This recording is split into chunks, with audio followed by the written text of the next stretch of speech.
নমস্কার, শুভ দুপুর। চলে এসেছি বন্ধুরা মায়ের বাড়ি থেকে। আজকে কী কী রান্না বেরোয় দেখো। প্রথমে দিয়ে দিয়েছি সাদা ভাত, স্যালাড, লেবু, আর দিয়ে দিলাম উচ্ছে ভাজা। এরকম গোল গোল করে উচ্ছে ভাজা খেতে আমার কর্তামশাই ভালোবাসে, তাই ভেজেছি আজকে। দিয়ে দিলাম দুটো পটল ভাজা, দিচ্ছি দুটো মাছের ডিম ভাজা, আর তোমার মাছের মুগ ডাল, মাছের মাথা দিয়ে করেছি।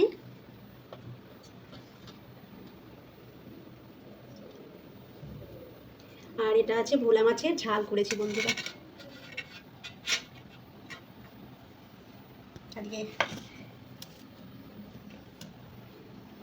আর সাথে তো আম থাকবেই।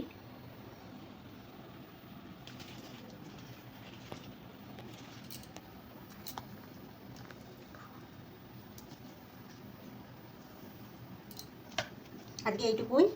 চলো, খানিটা কেমন লাগলো লাইক কমেন্ট করবে, শেয়ার করবে, পাশে থাকবে। চলো টাটা। এবার